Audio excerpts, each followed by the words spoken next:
मतलब आज के इसी यूट्यूब चैनल पर आप सभी का हार्दिक स्वागत है।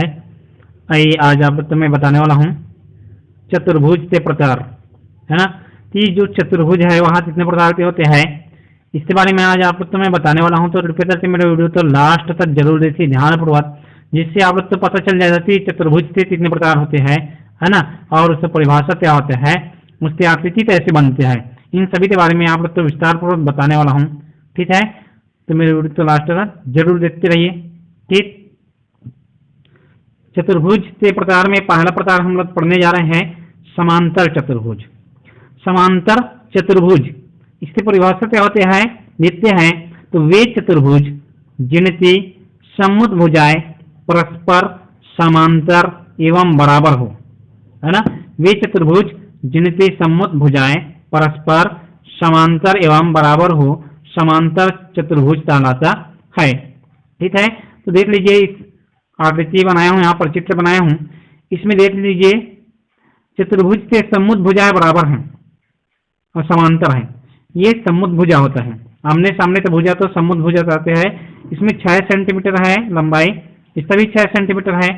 दोनों के जो माप है वहाँ बराबर है और समांतर है, एक समान। यदि यहाँ इससे समांतर सामने और बढ़ाया जाए तो एक दूसरे कभी नहीं चाटते, उसे समांतर कहते हैं, है ना।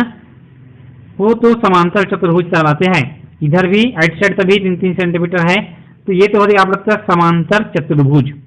एक बार और ध्यान से सुनिए, वे चतुर्भुज जिनकी समुद्भुजाएं परस्पर समांतर एवं बराबर हो, समांतर चतुर्भुज कहलाते हैं। ठीक है, दूसरा नंबर चतुर्भुज के बारे में चलते हैं। दूसरा चतुर्भुज है समचतुर्भुज। समचतुर्भुज की परिभाषा क्या है उसे देख लेते हैं। समचतुर्भुज की परिभाषा होती है वहाँ समांतर चतुर्भुज, वहाँ समांतर चतुर्भुज जिसकी प्रत्येक भुजा की लंबाई बराबर हो, समचतुर्भुज कहलाता है। ध्यान से सुनिए क्या बोल रहे हैं, वहाँ समांतर चतुर्भुज, है ना, जिसकी प्रत्येक भुजा की लंबाई बराबर हो, प्रत्येक भुजा की लंबाई बराबर हो, समचतुर्भुज कहलाता है। मतलब सभी भुजा से जो लंबाई रहेगा वहाँ बराबर रहेगा। चित्र के माध्यम देख सकते हैं यहाँ पर चतुर्भुज ए बी सी डी है। इसमें ए बी पहला भुजा 4 सेंटीमीटर, बी सी दूसरा भुजा 4 सेंटीमीटर, सी डी तीसरा भुजा 4 सेंटीमीटर और डी ए चौथा भुजा 4 सेंटीमीटर। अर्थात चारों भुजा का माप 4 सेंटीमीटर ही है, अर्थात प्रत्येक भुजा का माप बराबर है। तो ऐसे चतुर्भुज तो हम समचतुर्भुज कहते हैं। ये हो गया आप लोग का दूसरा नंबर समचतुर्भुज।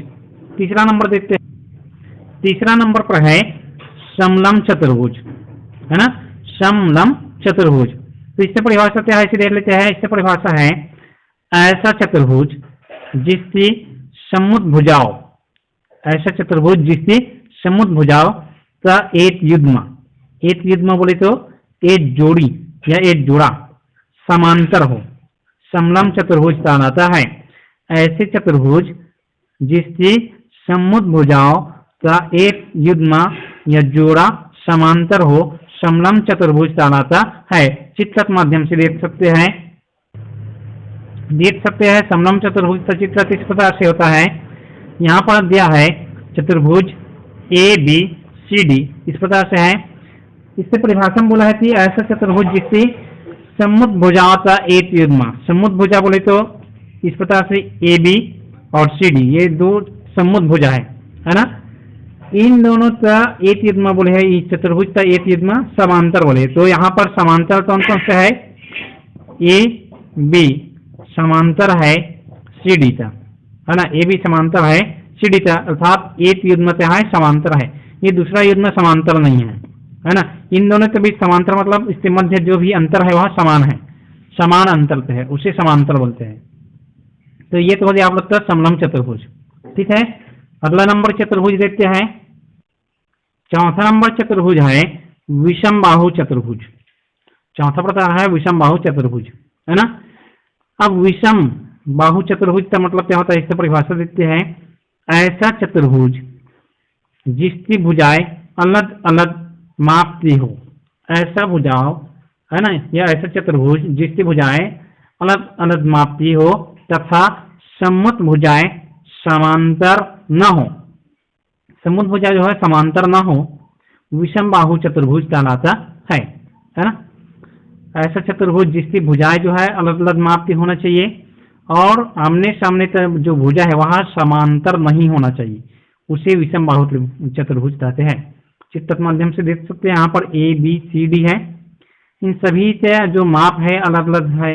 इन सभी तो भुजाओं के माप ए बी का मान 6 सेंटीमीटर, बी सी का मान 4 सेंटीमीटर, सी डी का मान 5 सेंटीमीटर और डी ए का मान 3 सेंटीमीटर। इन देखिए ए बी और सी डी दोनों समांतर है क्या? नहीं है। इधर ए डी और सी बी ये बी सी समांतर नहीं है, तो इसे विषम बाहु चतुर्भुज कहेंगे। ठीक, अगला नंबर देखते हैं। अगला नंबर पर है वर्ग, है ना। अब वर्ग किसे कहते हैं इसे देख लेते हैं।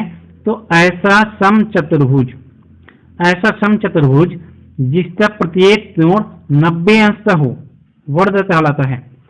इसमें समचतुर्भुज तो होता है, लेकिन समचतुर्भुज का यदि सभी जो प्रत्येक कोण है 90 अंश हो जाए, है ना, 90-90 मतलब प्रत्येक कोण 90-90 अंश का हो गया तो उसे वर्ग कहते हैं। इस प्रकार से यहाँ पर देख सकते हैं चित्र के माध्यम से ए बी सी डी है चतुर्भुज A B C D. A B का मान 3 सेंटीमीटर, बी सी का मान 3 सेंटीमीटर, सी डी का मान 3 सेंटीमीटर और डी ए का मान 3 सेंटीमीटर। ये तो हो गया समचतुर्भुज। और इसमें देख लीजिए यहाँ पर 90 अंश का बन रहा है, यहाँ पर भी 90 अंश का कोण बन रहा है, इधर भी 90 अंश का कोण और इधर भी 90 अंश का कोण बन रहा है। मतलब प्रत्येक कोण 90 अंश का हो तो इसे वर्ग कहते हैं। ठीक है, ये तो है आप लोग का वर्ग की परिभाषा और चित्र। अगला नंबर देखते हैं, लास्ट में है आयत। अब आयत किसे कहते हैं इसे देख लेते हैं। वह समांतर चतुर्भुज, वह समांतर चतुर्भुज जिसका प्रत्येक कोण 90 अंश का हो, आयत कहलाता है। वह समांतर चतुर्भुज वाला, समांतर मतलब आमने सामने का जो भुजा है ना, वह समान होना चाहिए, मतलब समान अंतर में होना चाहिए, है ना। समांतर बोले तो यहाँ पर दिया है चित्र, इसके माध्यम से समझेंगे। चतुर्भुज ए बी सी डी दिया है, इसमें ए बी का मान 5 सेंटीमीटर, बी सी का मान 3 सेंटीमीटर, सी डी का मान भी 5 सेंटीमीटर होता है, तो आमने सामने का भुजा जो है समांतर है ना। और ए डी का मान भी 3 सेंटीमीटर होता। और सभी कोण 90 अंश बोला है, तो यहाँ पर भी 90 है, इधर भी 90, इधर भी 90 और इधर भी 90, चारों मतलब प्रत्येक कोण जो है 90 अंश का होगा, है ना। तो इसे आयत कहते हैं। एक बार और सुनना है, वह समांतर चतुर्भुज जिसका प्रत्येक कोण 90 अंश का हो, आयत कहलाता है। ठीक है, तो ये तो आप लोग का चतुर्भुज के प्रकार। तो इस वीडियो में यही तक। ठीक है, अगला वीडियो में अगला क्वेश्चन लेकर आएंगे। तो यदि आप लोग को मेरा यहाँ वीडियो अच्छा लगा होगा तो प्लीज मेरे वीडियो को लाइक कीजिए, शेयर कीजिए, साथ ही साथ सब्सक्राइब कर लीजिए, ताकि मेरा जो भी नए नए वीडियो है उसका नोटिफिकेशन आपके पास पहुंच जाए। ठीक है, धन्यवाद।